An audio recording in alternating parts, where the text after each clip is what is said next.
show. Good afternoon. This Thursday afternoon, y'all. Did I say Thursday? You can tell I've been out of the net. Good afternoon. This Sunday afternoon at 3:30 p.m. This is BNN 247, the real voice of Black USA, the Black News Network. We broadcast live every Sunday at 3:30 p.m., bringing you the news from a Black perspective. We do not own the rights to the music, but we do own the rights to what we say. I want to say thank you so much for being a subscriber on YouTube to this channel. You know, it don't take much for you to be a subscriber. So all you got to do is go to YouTube, put in BNN 247 and hit the subscribe button to our Black News Network. But we bring you facts about what's happening in the world today.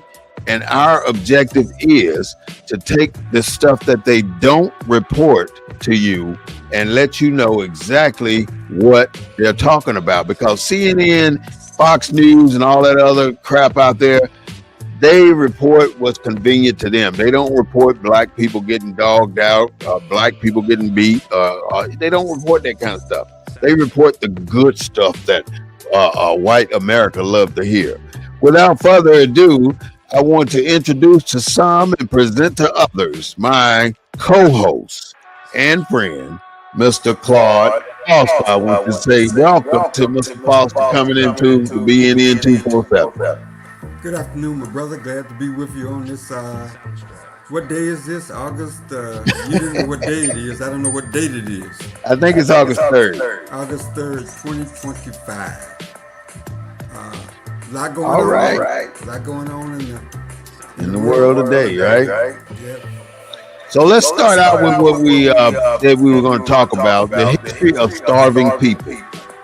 There has been a systematic history of causing people to go hungry in the USA, but not only in the USA, around the world. So what we want to do today is talk about how some people ended up in the position where they got starved and how it affects the culture that comes after that generation that was starved from food. And the children that are dying, the adults that are dying, the malnutrition, the health issues that are passed on to the next generation. People still get pregnant even though they are starving. You know, they don't stop enjoying life. So our objective is to just discuss it and see what we understand about it. But there's something that's on the table that we have not discussed. We didn't have it on the docket today, but we're going to talk about that first because it is so important that we understand what is happening in our districts when it comes to redistricting. So without me saying anything else on this, Claude, take it off. Well, I just, Texas has been in the news all over the country because of redistricting and the political ramifications of redistricting. The redistricting committee had a series of hearings this weekend, Texas, up in Arlington, and then they had the last hearing last Monday night in Austin. Hundreds of thousands of people participated in the hearings. Basically, the majority of the people are against the new maps. But by a vote of 12-3, the committee voted the maps out of committee, and the vote was along party line. 12 Republicans, 6 Democrats voted against it, 12 Republicans voted for it. And so now the maps go to the House, the full House, and to the Senate, and it could be on the governor's desk within a week or so. Has major ramifications. Many people have probably seen the maps. They've been all over the Facebook. They've been all over the news. They've been a topic of discussion. Basically, what the legislature, what the committee did in the new map was that they eliminated some districts, combined some districts, made districts majority black, made districts majority Hispanic, whereas before they had been a combination of black, Hispanics, and Asian, or black and Hispanic in combination. They eliminated Mark Vessey's district, combined it with Representative Crockett. They eliminated Al Green's 9th congressional district and expanded District District 18, which was, everybody's heard of Sheila Jackson Lee, which was her district, had been a primarily African American district since 1970, since the Voting Rights Act was passed. That district now extends into Pearland, Missouri City, the suburbs outside of Houston. That's going to be the new 18th. The 9th was redrawn. And so the Republicans could pick up 5 seats. Just out of Texas. Out of Texas. But they can only do it if we don't vote. They made the districts, just because the district's majority Hispanic don't mean that Hispanics win it. Because they're not voting or they're not citizens. So you can have a citizen, you can have a CVAP, citizen voting age population, but if the people don't vote, if they don't register, they don't vote, it's all for naught anyway. So that's kind of where we stand. The case that started all this, that the Republicans say that they didn't rely on, Petaway versus Galveston County, where the black and brown community got together to try to create a majority-minority district, or 2 majority-minority districts. And the Supreme Court, the Fifth Circuit, which is probably the most conservative circuit in the country, based there in New Orleans, basically said that you can't have coalition districts, meaning you can't put black folks with white folks with Asian folks to create a majority-minority district. Now, Texas is saying that they didn't rely on that case. That case is being heard in court now out in El Paso. So we don't have a decision on that yet. But Texas claimed that they're not relying on that case, that they're doing it because they can, because of the voting preferences of Texans. And they have a right to do it just like California did it, just like Illinois did it, and other states have done partisan redistricting. And the Supreme Court has said that partisan redistricting, is not covered. They're not going to get involved in that political thicket. So that's kind of where we stand. The legislature, the Texas legislature, got to decide what their next step is. If voters will remember, back in 2003, they left the state to stop the bill from being passed, the redistricting bill back in 2003, where a whole number of white representatives lost their seat as a result of it. White Democrats, I think it was about 11 of them, lost their seats as a result of redistricting. Now, the African American community, we picked up Al Green, and then eventually the 33rd, I think, was court approved. So this has been done before. And so that's kind of where we stand right today in terms of redistricting. I would encourage the listeners to contact their representative, to call not only their state representative, but call all representatives, the Republicans, just because the formal hearings are over, that doesn't mean your voice is cut off. You can call whoever you want to call up in the legislature. So call and express your views and let them know that you're against this takeover. And so I think Democrats are getting together this weekend to try to figure out what their next steps are going to be. Hakeem Jeffries, the majority leader, he was in Texas on Friday. They had a little doodah press conference. I don't think it swayed anybody. But I think the Democrats are huddled wherever they huddle at to try to figure out their next steps, which are kind of limited. The courts, Well, Hakeem Jeffrey said that the Democratic Party is going to have to take the gloves off because that's been decided by most of us a long time ago that we're going to have. What do you mean by taking the gloves off? Explain that to the listeners. Fight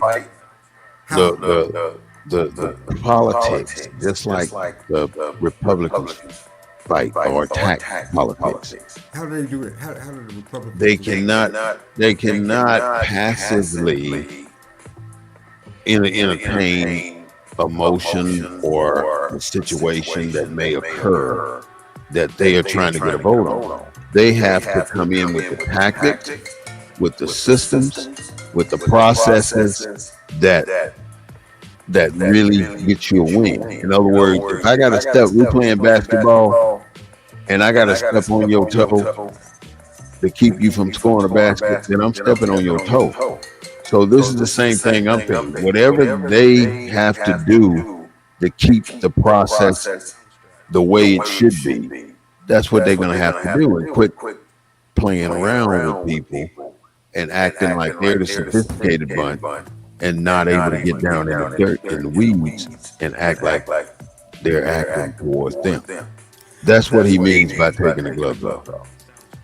So, but I'm still, you know, I think the voters are kind of frustrated because. Of course. Yeah, you're right. Voting. Now you mentioned that when you were just talking a second ago. You said that voters, you got to vote. But see, people look at the vote as that moment when they go in and they check those boxes and they come out with a little sticker, I voted. That's not voting. That's just 1/10 of voting. Voting lasts 365 days a year. And in your job as an individual qualified to vote is to politically engage yourself that entire year. And if that's by motivating somebody else to be like you when it comes to voting, then that's what you have to do. But your vote can't win by itself. So if you understand that your vote can't win by itself, wouldn't it make you want to pick people to get on your team to help you win? In other words, every single person that you know that's qualified to vote should be ready to vote, and y'all all should be taking a bus to the polls, because that is the only way you're gonna fix this damn problem we're having right now. And I'm so sorry that we are so naive to the whole system of voting, and it's not just checking a box, my friend. It's not.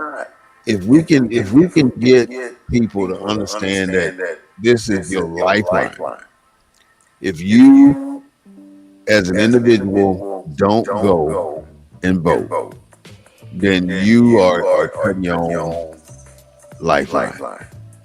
You gotta vote. I mean, and don't let it stop right there. And don't hesitate to talk to somebody about it, because if you're not talking, if you tell your friend, man, we need to vote, and they tell you to shut up and I don't want to talk about it, then it's your responsibility to keep talking about it. I mean, how much more is it going to take? You've watched this current administration. Go ahead. But let's take this case in Galveston where the court, where the Fifth Circuit basically said Peterson versus Galveston. No, Pettaway versus Galveston. Pettaway. That case has been on the books now for 3 or 4 years. Most people have never heard of it. So what education has been done? Because that foresaw this day. Trump won, and he used that case. That was the letter that was sent to. Why wasn't that letter used to educate folks in Texas? So they used that. They used that case that's been around before Trump got elected. But that's not the only thing. Look at how the systematic processes evolved to put him in a position to make a decision without the use of Congress, without the use of the legislature, without the use of anything. And nobody can. And then he came and took out the judges that could stop it. So everything happened according to a systematic process that he orchestrated from that White House. First of all, he had Congress. Now, Congress, I hear what you're give saying. him. Let me finish this thought. He had Congress to give him the authority to make a decision without the use of Congress. So the Congress, yeah, we can give him that authority just in case we have to do something bad or serious. We're going to give him that authority. So Congress gave him that authority. And now it comes to the point where Congress now got their eyes wide open saying, oh man, we messed up. Because we've given this president the authority to make any decision he wants without their input. And then nobody on this planet can stop it. Who can stop it? Nobody. And that is the issue. But they set it up that way because they felt like they were doing him a solid. And he screwed them too. Right. Every single person he has to deal with will get screwed. Because that type of operation is an oligarchy.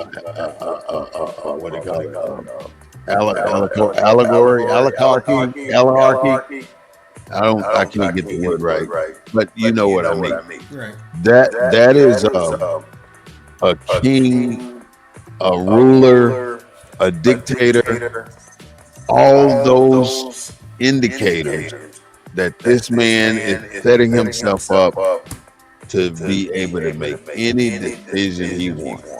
And then he claims he's going to build this new dance hall for the Congress or for the White House on one of the White House grounds, and it's going to mirror the one he has in Mar-a-Lago.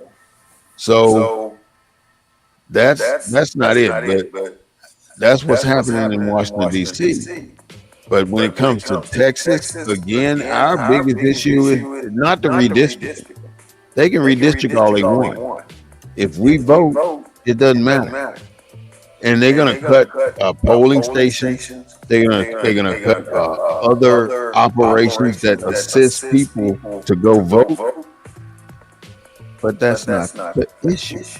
The issue is go vote. That's it.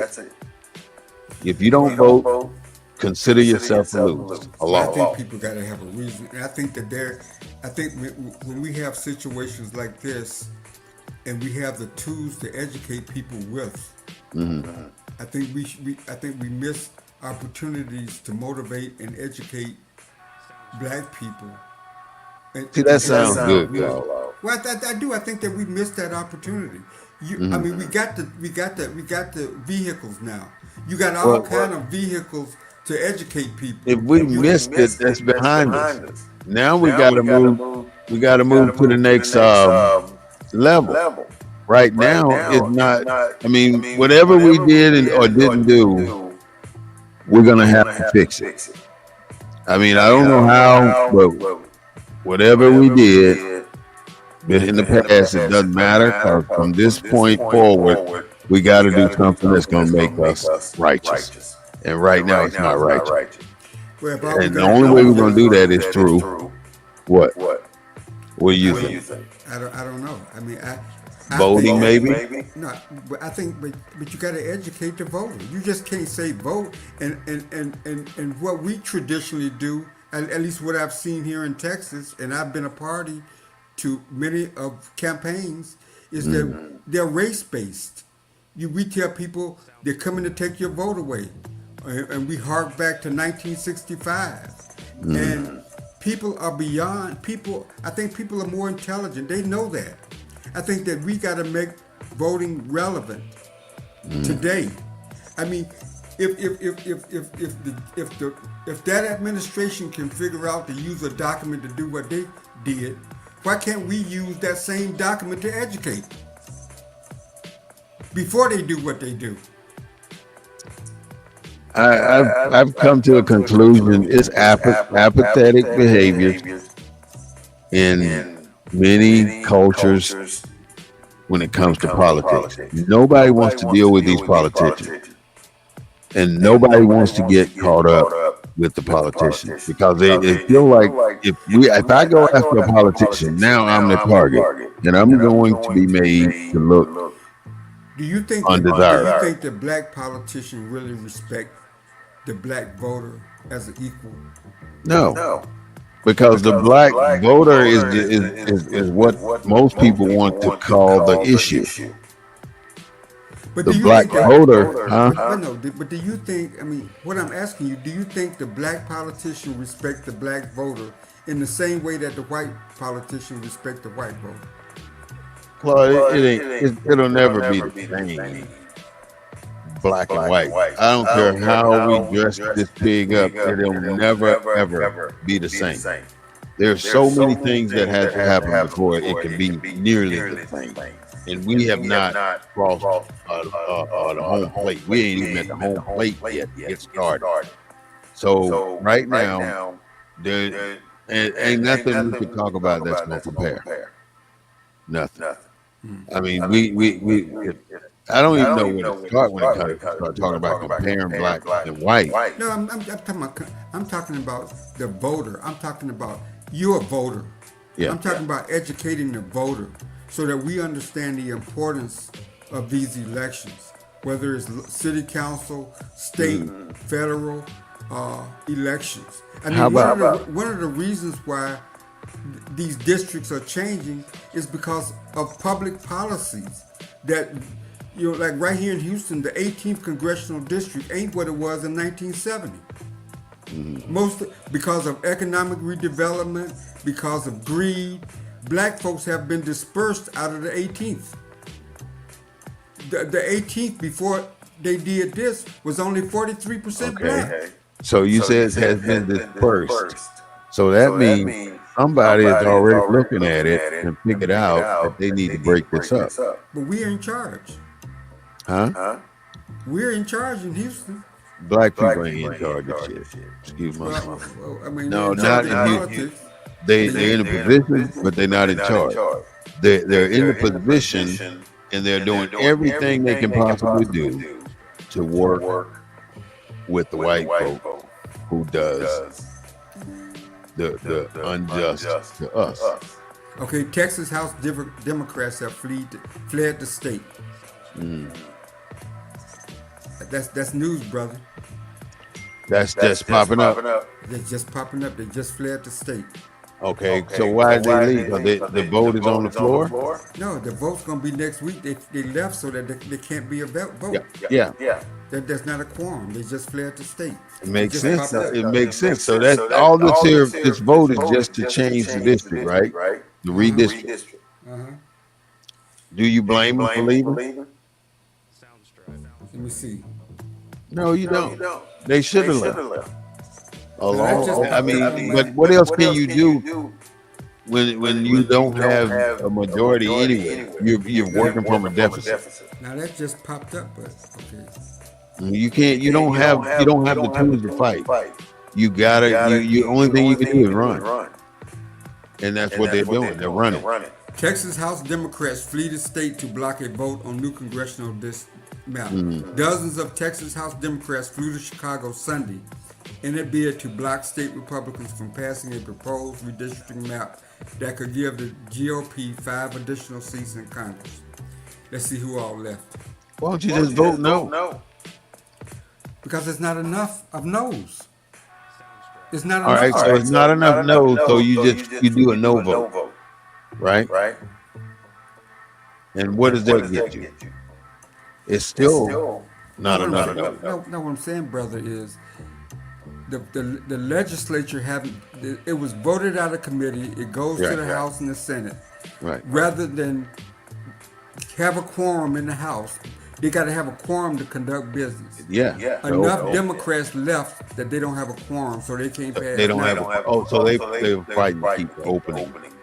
to Right. keep it They, from to opening. keep right. Not them it's from not. conducting It doesn't business. even get to the vote. Right, because they don't have a quorum. Mm-hmm. Now the question is, are we are we going to support them? Are they going to have the money it costs to leave the state? You know they got jobs. It ain't and free, is it? It ain't free.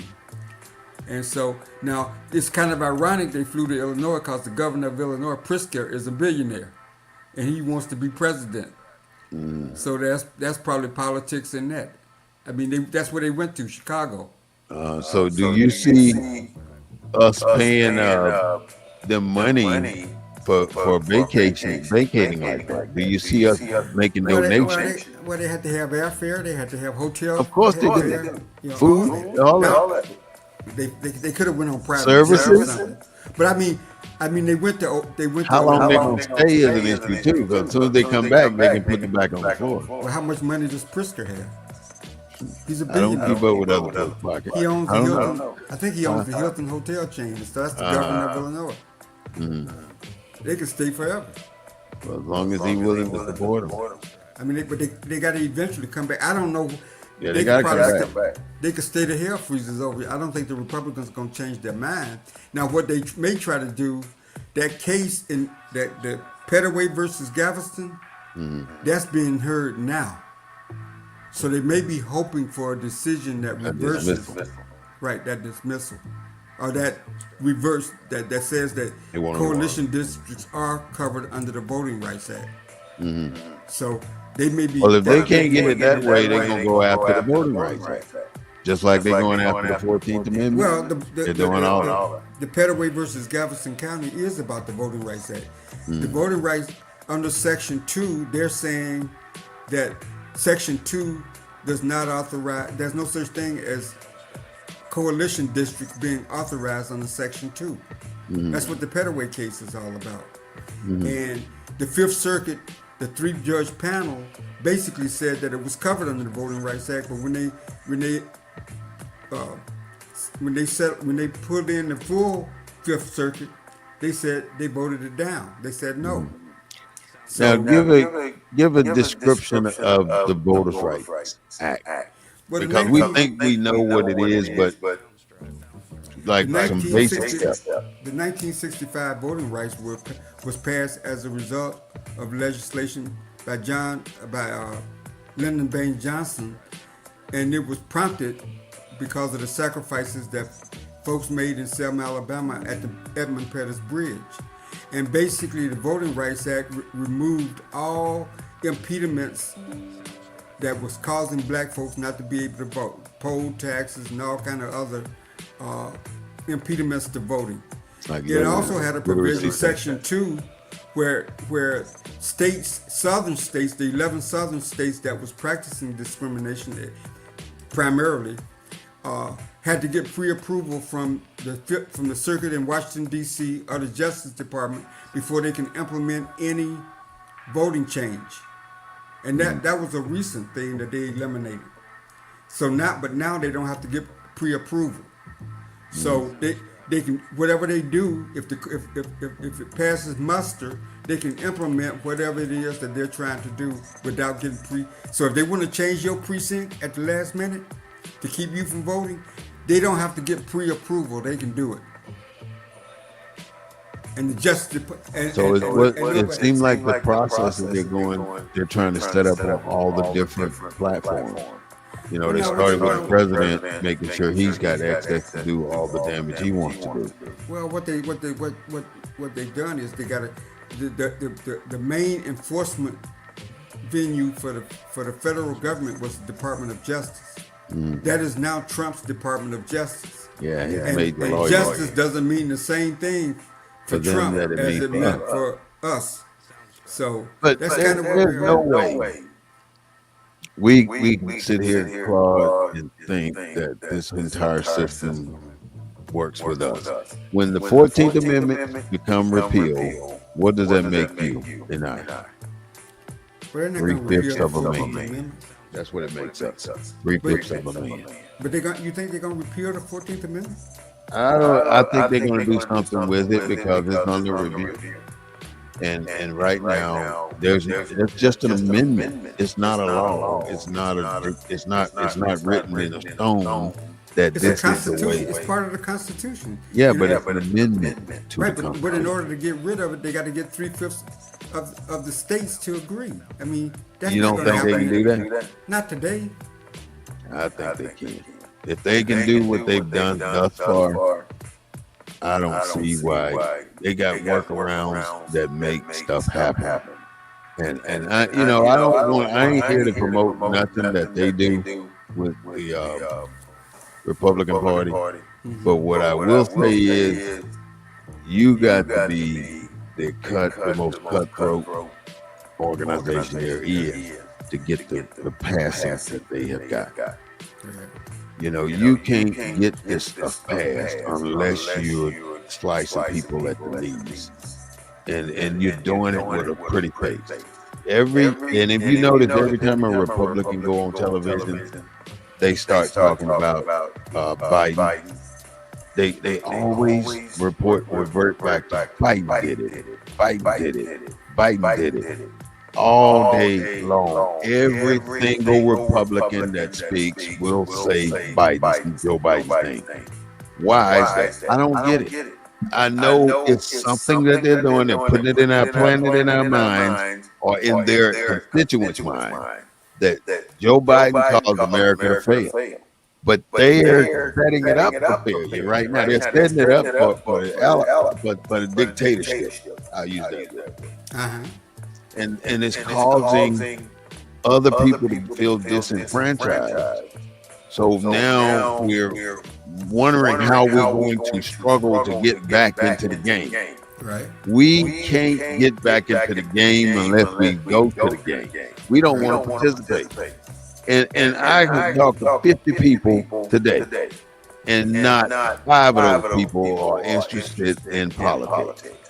That is the damn problem. Civics is ignorant because we don't know what civics is. Now, were these middle class African Americans you were talking to? Who was? Yes, these are affluent people that have the time and the money to dedicate some portions of whatever the time or the money to politics.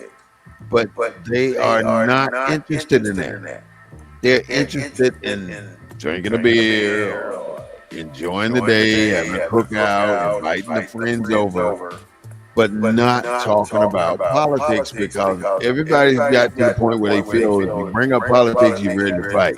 It's like at one time it's bringing up Christianity, you're ready to fight. So they avoid that kind of stuff. And they go in just like we were talking earlier, they go to vote, but that's all they do. They put that 15 minutes in a year. And they're done. And that is the problem with us, with our culture. We don't think it's a continual problem. We've made all these damn gains up to where we were 2 years ago. And every single one of those gains either been tampered with or removed from our success. And what did we do in response to that? Nothing. Hey, I mean, we in the NAACP study asking for money, but they sit back, they see all it. They should be at the forefront on TV every day, just like Donald Trump, fussing about this shit. Excuse my language, I get carried away sometimes, but they should be fussing about this stuff, making something change.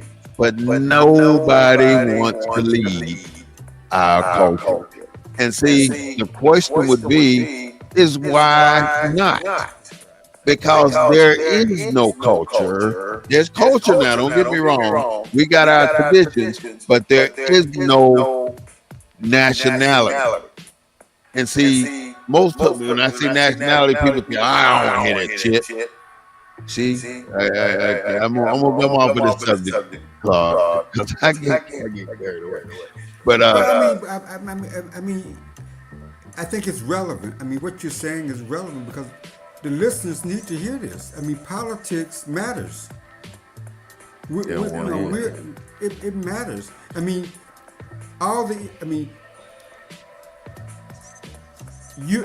anybody in this state, if this is allowed to exist, can be redistricted. Their lives can be changed forever. Their representative can be. But see, that ain't the issue. Voters should be able to choose their representatives. The state should not be choosing who represents you. Yeah, this is a given that we should be able to choose. That's a given. But we're not choosing because we ain't got time right now. But see, we're assuming that we can keep doing all these things that we're doing, but right underneath us, you don't see the ground crumbling. That is the issue. We think that we still can go to the store and get what we need and just have fun about it. Go shopping, go grocery shopping, go to Walmart, go to Target, go to wherever, go to the mall, get what we need, go get gas whenever we want to, and it's all good. But see, every single source that we need, they are about to go. We are going to spend all our little money that we earn for these services that make the richer. And that is where we'll fall short. We're not concerned about the money we spend to make the richer rich. What we're doing is we're trying to make sure everybody don't have access to the same things that we got access to. You know, if I go to this grocery store, I don't want to go to the same grocery store with somebody with flip flops or house shoes and a bonnet on and a house robe. That if I know that this is what goes to this store, I'm going to avoid that store. So we want to disconnect from what the reality is. And then nobody's there to correct that individual or help that individual get beyond those house shoes and that house coat and that bonnet up in Walmart. Nobody's there to help. And that's where we running from that. We don't want to be there. And that's where we fall short. Because we think that we're... What did we do when we couldn't run from that? Okay. My mic is echoing still. Sometimes it stops and then it starts right back. No, I hear you. The black middle class don't want to be exposed to that any longer. I hear you. Can you hear me? Yeah, I can hear you well. I'm gonna change my mic, but I can still see you and you'll still see me. But go ahead and take it. Oh no, I'm just saying that the black middle class, you know, when it comes to traditions or when it comes to not wanting to be exposed to certain elements in society, I guess, you know, in America they have that freedom, and if they can afford it, they have that right to live anywhere they want to live. And it's a shame that like in the 18th, that I'm in now, the 18th was not a majority black district. It was a coalition district of black, Hispanics, and other groups. Because many of the black folks did what you just said. They fled to the suburbs. They fled to Pearland. They fled to Missouri City. They left the 18th for the reasons that you said, but it's kind of ironic. They left, but the white people went back. So it was not good enough for us, but it's good enough for whites because they can go back and they can get policies to address the homeless, to address all kind of ills that we ran away from. And yet we had black politicians in charge when we were there with those problems, just like the white people that are there with those problems have those same politicians, but the white ones seem to be able to get things done to where they don't have to run from there.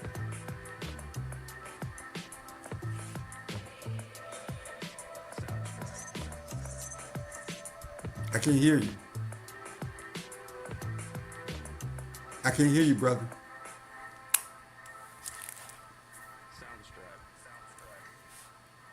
Hello? Hello? Can't hear you. I think we're having a problem with our host microphone. Your mic is off. Your mic is off. I can't hear you. Yeah, your mic is off. How about now? You should be able to hear me now. Yeah, you're loud and clear now. All right, I'm still trying to work on that echo. But back to what we were talking about, Claude. No matter what's going to happen right now, I'm so disappointed in how we are attacking these issues that have presented themselves time and time again, and we act like they're not happening. This is 1970 Mississippi. the same stuff happening here. If we're saying Yassa boss every time something come up, Yassa boss, we're gonna take away your right to vote in this district by cutting off half of the Hispanics in it. Yassa boss, we're gonna make sure that you can't talk about slavery in our public schools because we don't want our little white kids feeling guilty. Yassa boss, you might as well say it because that's what we're doing, and that's how they view us as a Yassa boss man. Because there's nothing being done, and there ain't enough black people standing up to defend the taking away of the civil rights that's offered to us, that have been fought for by our ancestors and achieved by our ancestors. And since then, we done told them to kiss where the sun don't shine because we ain't doing nothing. But we can't even muster enough people to go to City Hall when 4 black children just got beat down by the police. We can't even muster enough men to go represent ourselves in that manner. And then if we do muster somebody, it's the same old sorry guys that go down there and kiss butt and get paid off and go home. That it's to the point where it just disgusts me to see black men that have been they're in the position, they have the qualifications, and they have the support to do the right thing, and then they go in there and they start kissing behind. They let it go. How many of us have seen us go after something and we attack it hard and we're winning, and then all of a sudden it dissipates? And you say, what done happened here? But the leader is disappeared. Why has he disappeared? He's disappeared because he didn't got paid off. And then if he doesn't disappear, he lowers the tone and he moves into the resources of the organization that he was attacking. And he becomes their pawn to keep the black people quiet by throwing them a bone. I am so disgusted with these folks. I mean, and they know me, and they know I don't like them, and they know I don't like what they do. But they do it all the time. And then you got 75, 105 different, I know, let me take that back. You got 1,000 preachers around here standing up in the pulpit, jumping up and down, raising all kind of saying about money to my organization, but they ain't doing a dang thing to help a society, but giving out clothes, giving out a little food here, offering good counseling, but they ain't doing nothing to help the culture. You know, but every single Sunday, all these people flock to these churches to listen to a buffoon say something that you heard last year at the same damn time. You know, you've been don't get me started. You've been getting this lesson for the last 50 years, and it's the same lesson every Easter, the same lesson every Christmas, the same lesson every 4th of July, and you still stupid. Because you go back to get the class again. How many times you got to take that class? Don't make no dang gum sense to me. It does not make sense. All I'm saying is we are our own. We're gonna perish because we got too many people in high places that are our color that are stupid, and that's the bottom line. So, do you think your representative left for Chicago? Is there any way for you to know? Maybe so. I don't know. I don't know her total commitment to this whole operation about the redistricting in Houston. Well, You she know, was if on it the don't affect me, it don't matter in our culture. You know, and that's how we were raised. Don't look over there. You know they going through it right now. Don't pay attention to that over there. You know they going through it over there. We don't want to see what's happening in our no. The reason why peripheral I visions because it affects us once we look over there. Now we got to get involved. well, she was on the redistricting committee. That's why I asked the question. So why is it she ain't made a difference then? Well, Ketanji Jackson is on the Supreme Court. That don't mean nothing. No, I didn't say she didn't make a difference. I just asked you, did you know whether or not she announced through her office or anything? I haven't heard it. You know, but there is so many of us. We're on these committees, but we're not saying the things that make the difference. That's why it still it goes through. Why do you put somebody on the committee? They put her on that committee because they knew they could get the vote through her or around her. That's what they do. They're not gonna put Jasmine Crockett on there because with her big mouth,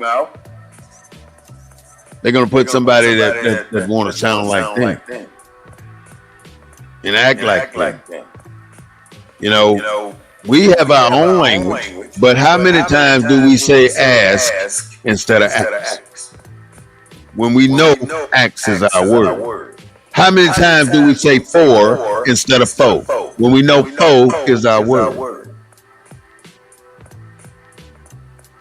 We know how to code switch without a doubt, but sometimes you have to do it. Don't get me wrong, because if you want a job, if you're out there looking for a job, you're going to code switch. You sitting there, got this whole panel of white folks looking at you. Well, how you feel about them leaving the state to prevent a vote? To prevent the vote? Mm-hmm. I think it's a bunch of crock or nothing, because it don't mean nothing. It ain't going to solve the problem. You can leave the state, you can leave the country. You still ain't going to solve the problem leaving. So I think it's a ridiculous political act to show solidarity, and it ain't done. Y'all, FOS. I ain't got a curse. You think the time could have been better spent here? Of course, money too. And then you spend all this money to go do this, right? But then you crying to us because we ain't giving you money, and then you mad at us. You saying it's our fault because y'all failed. We put you up there to represent us, but now you want to get mad at us because we ain't feeding you money to waste. Because that's all you're gonna do. You're gonna either waste it or steal it. And I'm gonna say 9 out of 10 of them will. I mean, it is what it is, Claude. I ain't trying to be the what they call a negative Betty, a negative Billy, or whatever you want to call it. I'm just saying, you know it's true, and I know it's true, and nobody wants to dispute it because they know it's true. And why do we always want to beat around the bush on the facts of the matter? We got to stop that. I'm through beating around the bush. The only thing I can say I will do is not use profanity. That's the best promise I can give you. Because right now, it is not our issue. It is a country issue. It's a culture issue. Let's have a community meeting that ain't called by the community spokesperson that gets to get everybody riled up to do nothing. Let's have a town hall meeting that asks somebody questions that can't get nothing done. You know, and that's what we do. We put on these political stunts, but it ain't at that level. And I apologize for the echo. I have to figure that out. We ain't at that level where we can hold a town hall and get in the town hall and raise all kind of sand and fuss at the constituents and get throughout the meeting. None of that. That's political stunt. don't mean nothing. It don't change a dang thing. You know, we can bustle into the town hall or the city council meeting. It don't mean nothing. We're not making a change. The only thing makes a difference is a change. Claude? Well, no, I'm listening to you, brother. I'm just saying that I think with all the information tools out there, including this podcast, I think excuses. I think we should be beyond excuses. I think we should be using the black press. The irony of it is, it seems like the communities that got the black press, black radio, and all this other tools tend to be the less informed. You would think, rural Alabama or rural Mississippi that didn't have access to certain things, those people would be less informed. You expect people in the cities to be more informed, more educated, more sophisticated, more willing to engage their elected officials, but that's not happening. And like what you said, for the reason why you stated was that you talk to a whole bunch of brothers and sisters today, but they're more interested in how clean, HEB is than what's going on up there in the State House in Austin. So, but they got that comfort. When you live in the suburb, when you're in comfort, you got the opportunity, you got the comfort, you got the flexibility not to be so concerned about these issues. They have a detrimental impact. I mean, Texas not expanding Medicaid because it costs more. Because they claim because of the Obama health bill. They blame it Obama. They blame Obama. It's the reason why they're not expanding health care. But we should be calling all black folks don't live in majority minority districts. Most black folks in Texas probably live in white districts. How often do you talk to our legislators? How often do you talk to your white ones? When last time you called them and shared your black perspective on issues? I'm not talking about you, I'm talking about you in the audience. Yeah, I know. Because in Harris, in Houston, 700 and some thousand black folks live in the suburbs. Those suburbs are represented by black elected officials at the local, state, and federal level. How often do they call to address their black issues?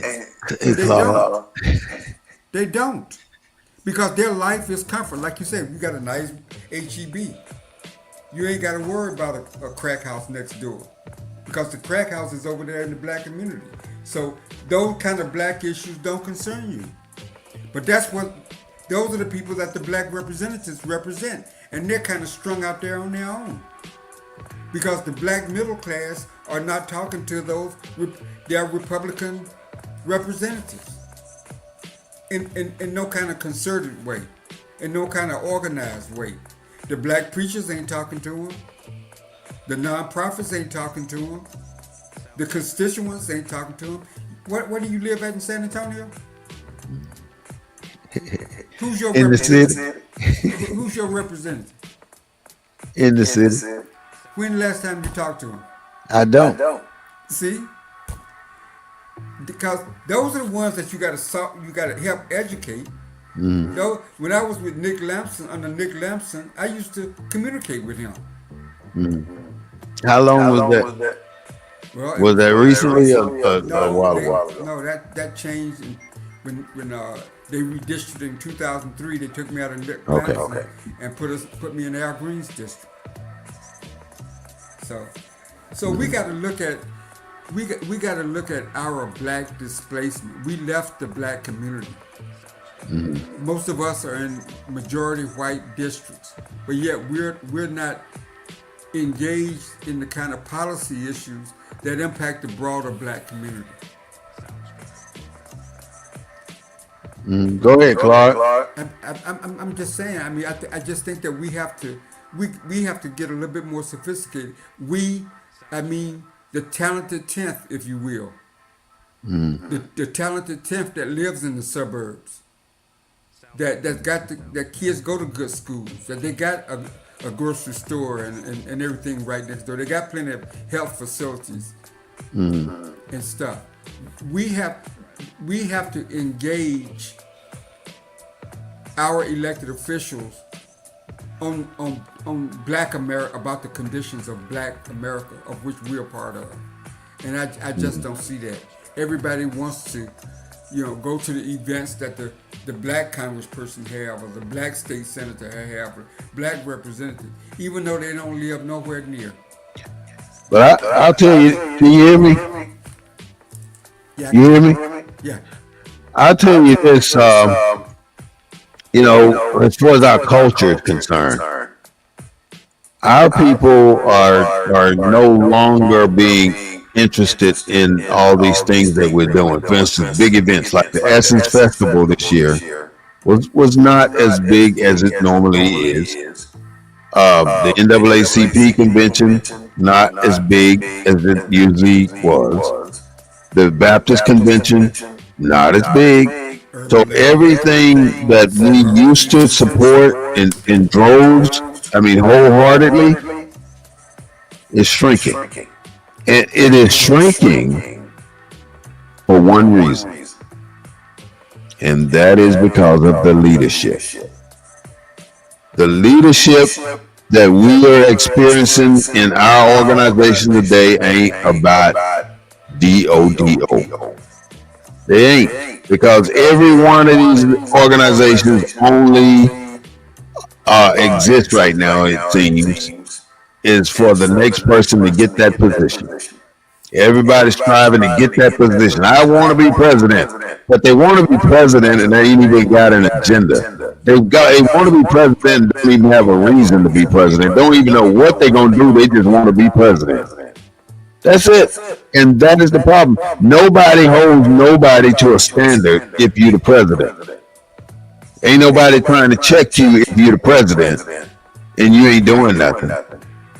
That is the problem. Before you can assume a position, and I'm talking this because this is why we got the problem we got now. Before you can assume any position of leadership, you need to be qualified, for one, and two, you need to qualify yourself to your constituents, because those are the people that's going to be working for you.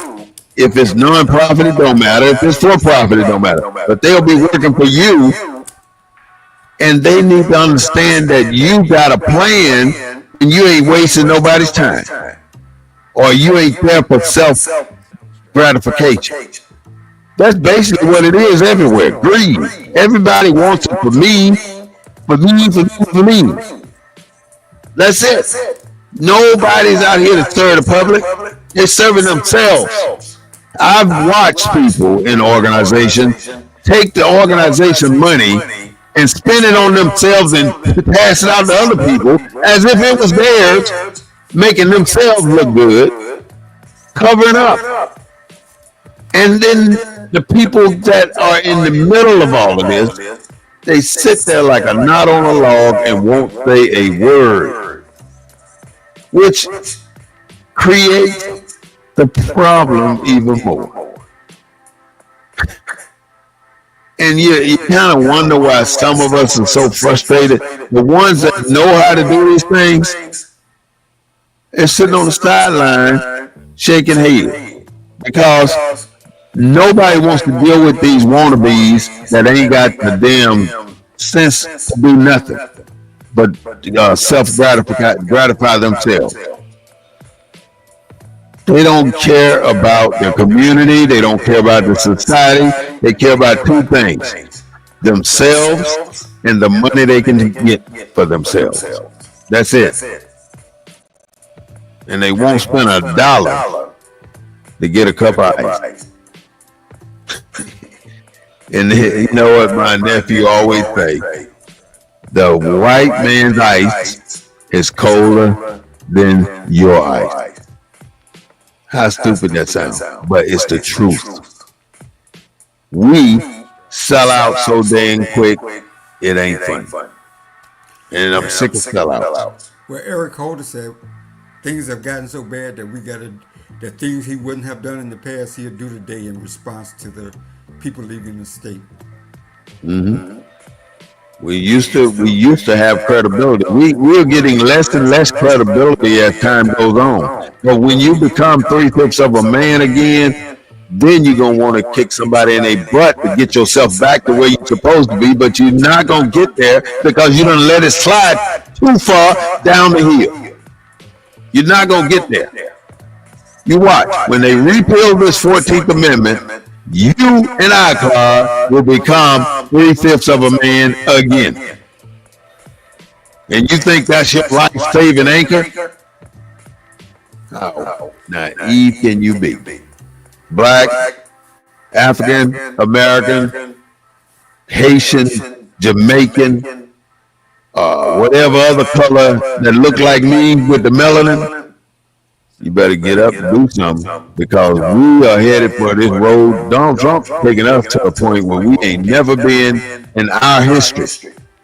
Not even the civil rights movement in the 60s gonna be worse than what Donald Trump is about to do. But we good because we got money. We ain't ever, they can't take that. Can't come in my neighborhood with all that crap.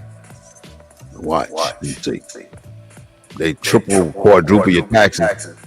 Why is it that we end up paying, we as poor people, and when I say poor, under $300,000 or $250,000 a year, that's poor. Why we as poor people pay more taxes than people with billions of dollars? Why? Because they lobby to get the taxes placed on us. And then they lobby to take our tax money that we pay, all that money, because we pay more, to send to Israel. And then Israel take our tax money that we just sent to Israel. And then they pay lobbyists to go to Washington, D.C. out of the money that we just sent over there, our tax money. They pay the lobbyists to go there and politic for what the Republicans want with our tax money. That's, if that ain't whitewashing money, what is? Why am I paying for somebody to lobby against my best interest? Because we're not involved. That's why. And the only thing gonna stop that is your involvement. And when you vote, that is your involvement. And your vote does not stop when you check that box and put that ballot in there. It goes all year. If you are not recruiting and actively seeking to get people to come to the polls with you, then you might as well sit down and stop right now because you ain't going to solve nothing that way. You got to do this all the time. And if we don't vote, I guarantee you, your situation going to be worse than it is right now. You're going to be spending more money to survive and less money to live. That's what it's getting to. Just think, the money you were spending 5 years ago ain't got nothing on what you're spending today. You can't get no bag full of groceries for $50. So what's our message to black folks today, Sunday? My message. August what? August 3rd, 4th. Who cares? It's a day. It's a Sunday. I know what day it is. You know, we don't worry about that no more. What can we tell our listeners in Texas today? And I know we got listeners all over the country, but in Texas in particular, given what we're going through right now, what can we tell them? I would say our objective, black people, is to, you got to get involved, man, lady. You got to get involved. And you can get involved at the lowest level or the medium level or the high level.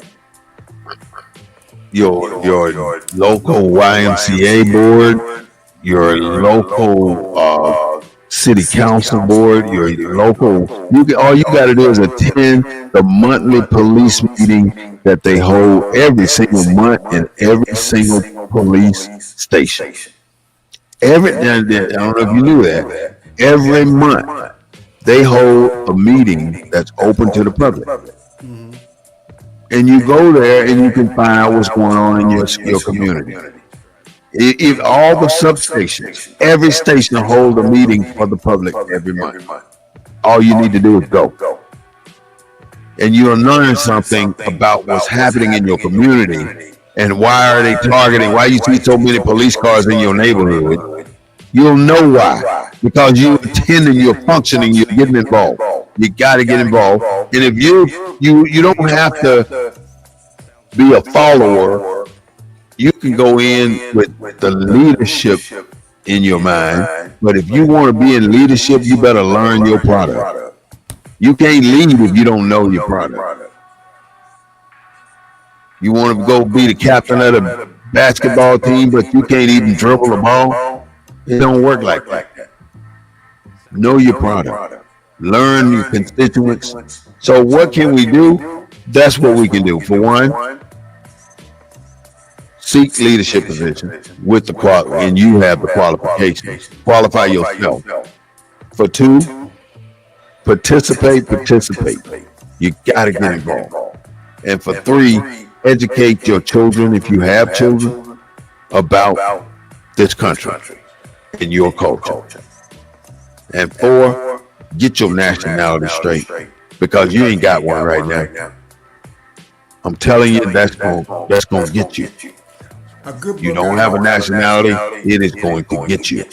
A good book I'd like to recommend listeners get. It's fairly cheap if they want to know about how we got here, and what, and from the rooty to the tooty. Is W.B. Du Bois's Black Reconstruction in America from 1860 to 1880. I would really encourage readers to read this. Reconstruction in 1880. From 1860 to 1880. If you really want to understand the foundation of what we talk about today, the foundation, the beginning, how did white people get to be where they are, who they are, and how they are? Seems like nobody wants to know. They want to forget the past. Well, our public education system don't want to know. Who writes that? Who writes the curriculum for our public education Well, in system? Texas, it's the State Board of Education. Okay. So who runs that? Oh, what I'm getting to, I ain't gonna keep asking the question, but what I'm getting to, Claude, every single public education system in America is not written by us. Not one is written by us. Right. Even though we created the system. Not one is written by us. So why would they write the education system to educate us? They write it to sustain us, but not to educate us. You got to educate yourself. Yeah, but they can't. And you're right. It's easy to tell a middle class person to go out and buy a book, but if you live in paycheck to paycheck, you ain't gonna go out and buy a book. Right. That book has to be at your public library. That's why public libraries are so important. That's why having committees, citizens that represent the community as part of the decision makers of public libraries. So there's a lot that can be done. It's just, we just gotta, we have to, understand what needs to be done and pursue that agenda. It's kind of funny. I mentioned the representative from Nashville. From Tennessee, that got up and voted along with Republicans to block the governor's veto over immigration legislation. Right? Yeah. Now, her name is Carla Cunningham. Now, you haven't seen that on the news, right? No. You haven't seen that. So why haven't we seen that on the news? Why isn't that important outside of Tennessee? They don't want you to see that.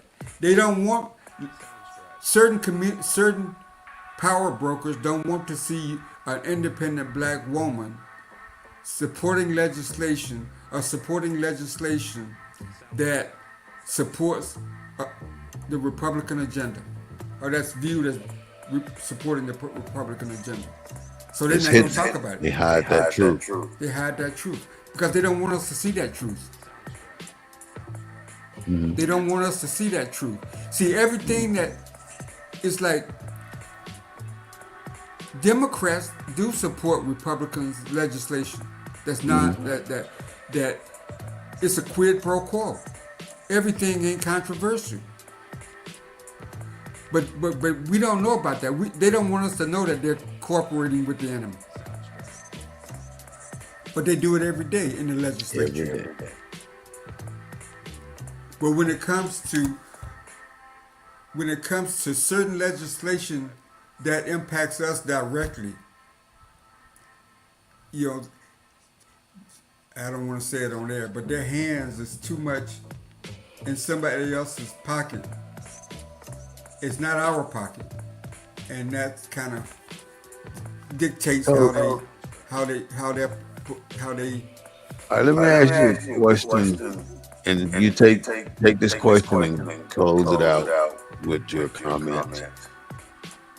Do you think many black people that are already in politics are in there for personal gain or to betterment of their community? The majority.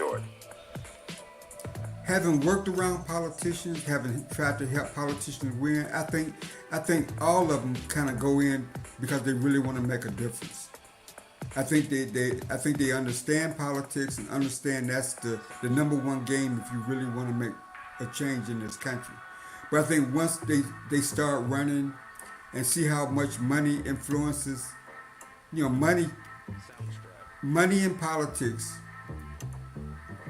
kind of dictates what you do in politics. Who they getting the money from. Very seldom are they getting the money from people that look like us or look like our listeners.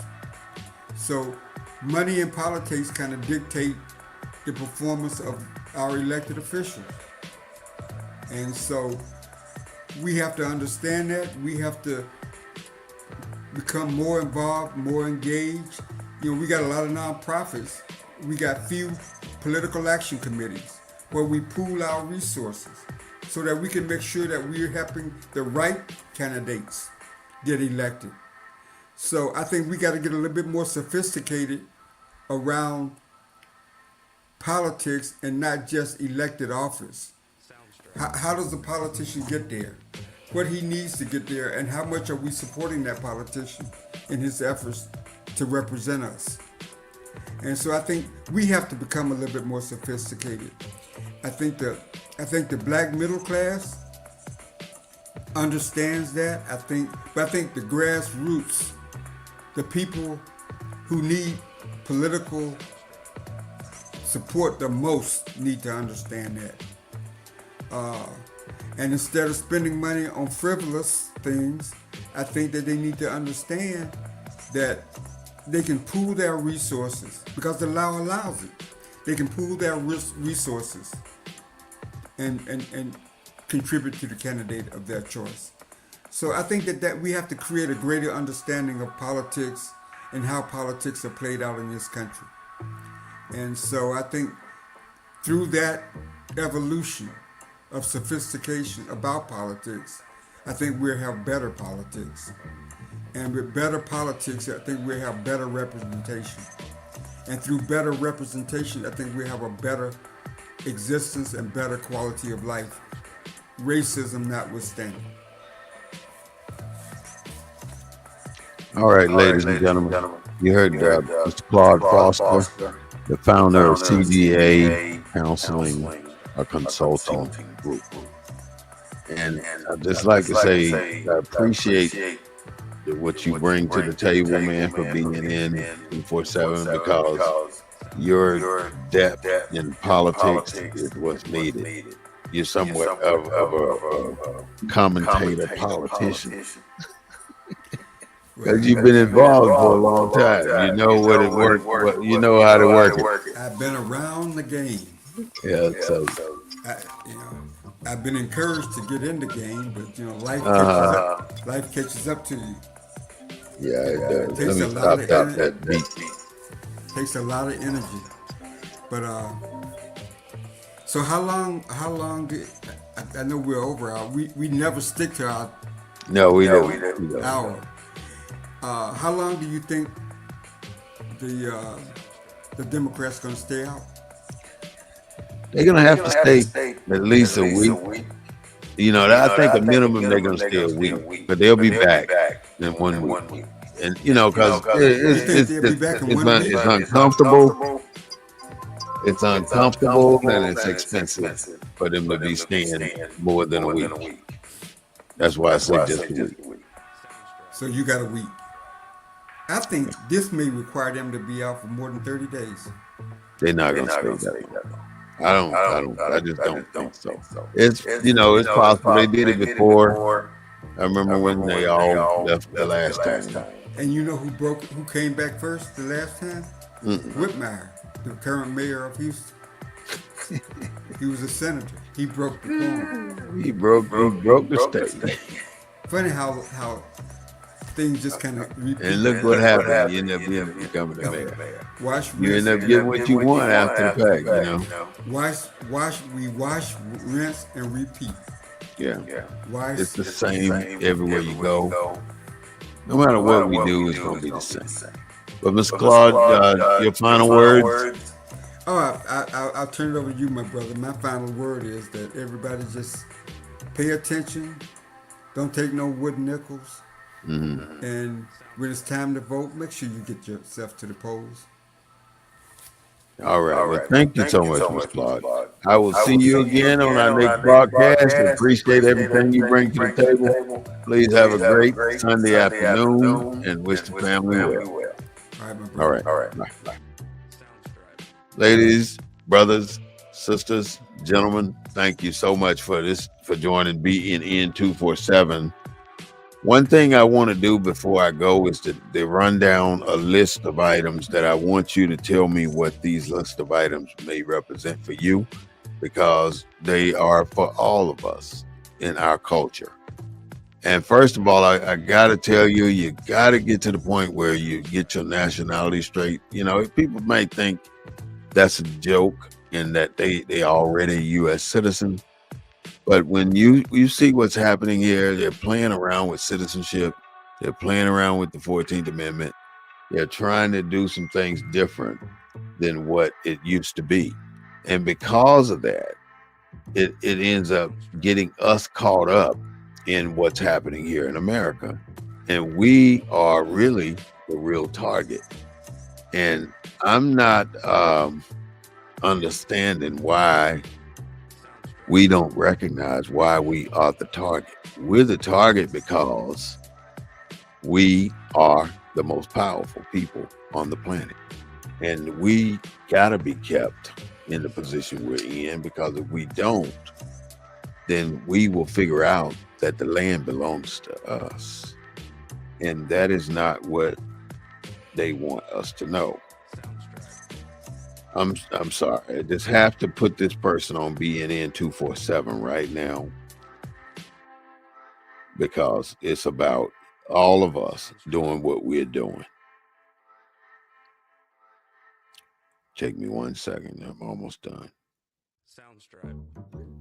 We do this because this is just what we have to do to get the message out and try to get you to understand that if we don't get this nationality stuff straight, America gonna put us right back where we started at 3/5 of a man.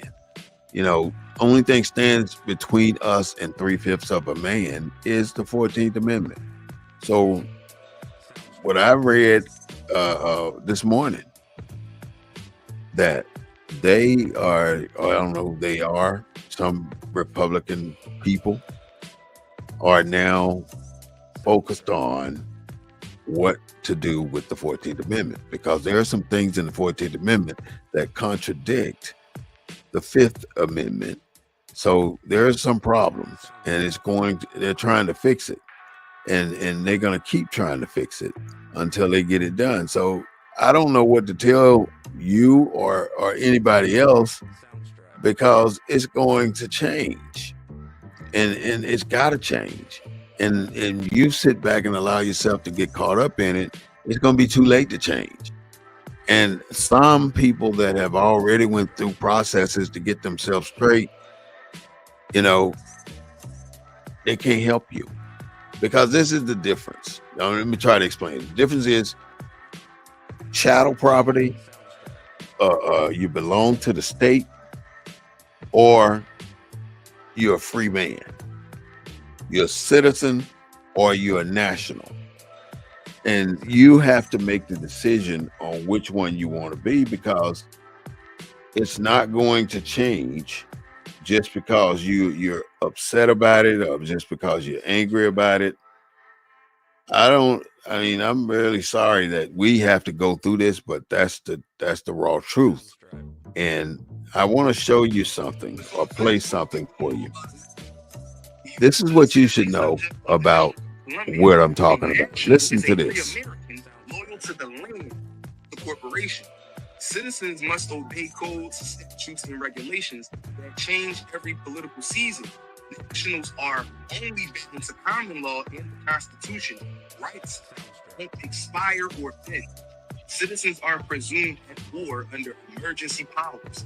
Nationals live in peace, protected by treaties and law. Citizens need permission to travel, work, build, and sometimes even speak. Nationals move by right. No license required to live life itself. Citizens are taxed on their labor, a form of involuntary servitude hidden in plain sight. Nationals only owe taxes by lawful contracts, not by silent coercion. Citizens are seen as wards of the state, infants in law. Nationals are seen as competent men and women, full heirs to the republic. Citizenship is voluntary, but the system banks on your ignorance to keep you enrolled. Nationality is your birthright, but you must declare and report it properly to live freely. A citizen's ID is evidence that they are debtors and trustees to the United States Corporation. A national's declaration is evidence they are living principle, not fiction. Citizenship binds you to maritime law, commercial war on land. Nationality is rooted in the law of the soil, law, natural law, and sovereign law. Citizens hope for freedom. Nationals embody it. One signs contracts they never read, other writes contracts themselves. That's something that I really wanted you to hear. And the last thing I'm going to give you today is all about reparations. You know, we all talk reparations all the time, but we never have the content that's necessary for reparations. Here are some items that you can consider, and you should take one or two, or take them all and make them your priority for reparations. One would be debt forgiveness. Every debt that a melanated person that can show descendant of slavery should have all of their debts forgiven. Free education. Every person that can show should have free education, as much as you want, all the way through your PhD and beyond. Healthcare. Melanated person, again, that can show, you get free healthcare for life, and all of your descendants get it too. Mental health counseling. We all need counseling. I don't give a damn what you say. You need some counseling, because we got mental issues right now, all of us. Voting protection. You can vote anywhere at any time on any election that's in your area of domicile. Land distribution. You're required to get a particular portion of land, which in this case it was 40 acres, but you know, hopefully it'll be where you want it at. What is that? Tax forgiveness. You don't do taxes anymore, and you don't pay taxes anymore under any circumstances if you're a descendant. Criminal justice. If you are a descendant, you should have the right to be re-evaluated for guilt or innocence by an independent party. reparation, of course. You got to get that money. And the last one that I have on my list is a housing grant. Wherever you get your land, you get a house on it too. And it's based on your family size.